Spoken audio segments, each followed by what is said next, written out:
Olá, seja mais uma vez muito bem-vindo aqui ao canal do Ayrton Broto. Antes de tudo, explicar por que fiquei aí esse tempo sem gravar. São mais ou menos aí uns 15 dias, 20 dias mais ou menos, né? 3 semanas. Primeiro foi porque eu tive um resfriado, uma gripe muito forte, fiquei afônico, depois eu fiquei muito fanho e não tinha condição nenhuma de gravar vídeo. E assim que eu saí desse problema de gripe, eu tive um problema de coluna.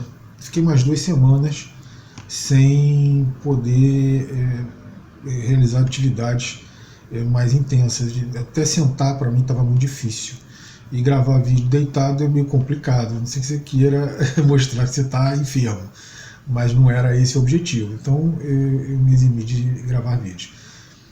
Devido a isso, a gente acumulou algumas coisas. Então, para tentar mais ou menos te atualizar a situação, primeiro, resultado das eleições no primeiro turno.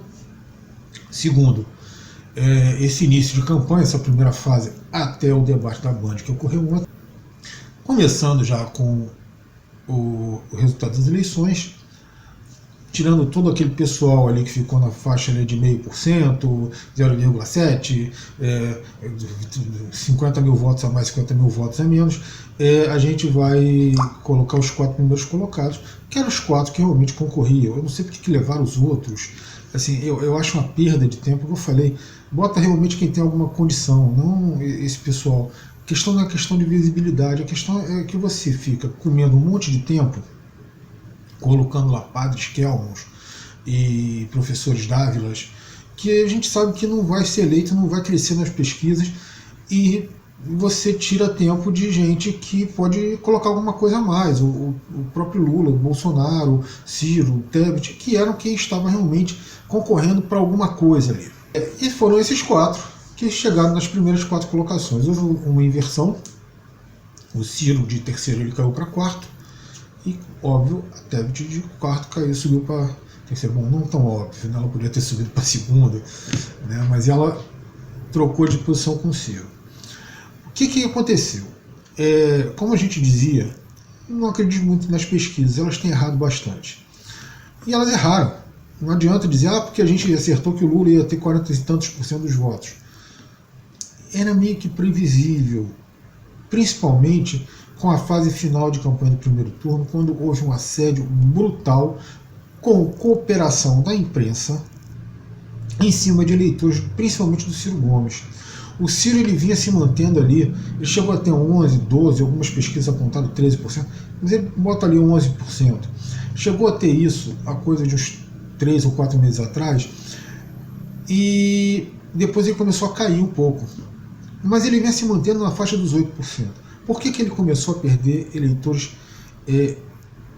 nessa reta final de campanha? Principalmente por esse assédio que foi feito com conivência da imprensa e que levou muita gente a trocar voto no final da corrida eleitoral. Por que isso? É a questão do voto útil.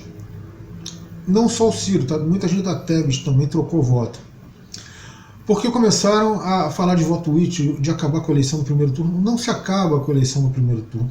Ou o cara tem, ou o cara não tem 50% mais. Ou ele é quase que uma unanimidade, ou ele não é. Assim, esse tipo de coisa apenas prejudica o processo eleitoral, e era o objetivo de todo mundo que fez isso. Tanto que aconteceu foi esse segundo turno. Então, assim, o Ciro foi muito desidratado, porque ele tinha conseguido tomar alguns votos do Lula, muitos votos do Bolsonaro, além do seu eleitorado base ali. Aquele eleitorado de acho que 13% que ele teve em 2018, aquilo ali não era eleitorado dele, aquilo ali era eleitorado da ausência do Lula. Tá? Isso eu já tinha isso muito nítido na minha frente.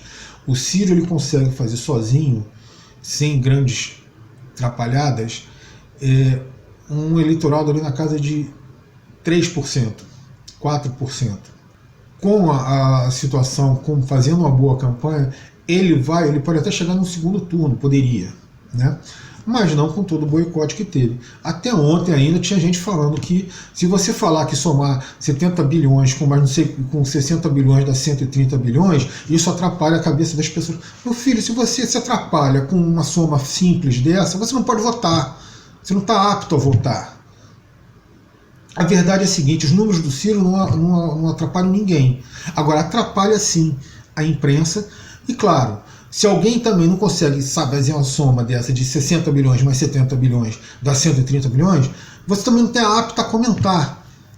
Sim, senhora Dora Kremer, lamento lhe dizer isso, a senhora faz muito bons comentários, mas, pô, para de atacar dessa forma uma coisa simples. Porque o problema do Ciro não foi esse. O problema do Ciro é justamente gente como a senhora que fica fazendo esse tipo de campanha contra o candidato. E por que faz esse tipo de campanha? Porque o Ciro é o único que quebra com o sistema, é o único que propõe algo que quebra contra o sistema que a senhora defende. A senhora e todos, ou pelo menos a grande maioria dos jornalistas brasileiros, sejam conscientes, sejam inconscientemente. Porque é esse sistema que paga os seus poupudos salários. A verdade é essa. E aí chegamos a um segundo turno, que Ciro previu, eu repliquei aqui no canal, muita gente falou, seria o segundo turno do menos rejeitado, do menos pior. Não é uma disputa de ideia, não é uma disputa de proposta, é simplesmente o que nós temos visto aí. Um debate onde temas como quem roubou mais ou menos, canibalismo, pederastia, assédios e outras coisas assim, piores, e cada vez piores. Assim, são só esses os temas que vêm sendo debatidos. Proposta nenhuma, a verdade é essa. Né? Propostas efetivas que queiram realmente colocar em prática nenhuma. E nós temos esse segundo turno até agora assim, absolutamente despolitizante, onde cada um apenas tenta se opor, não como ideias diferentes do outro, mas apenas como um ser antagônico moralmente ao outro. Então, assim, é muito triste isso. E é isso, gente. Espero que tenham gostado do vídeo. Dê o seu joinha, compartilhe o vídeo e até o nosso próximo vídeo.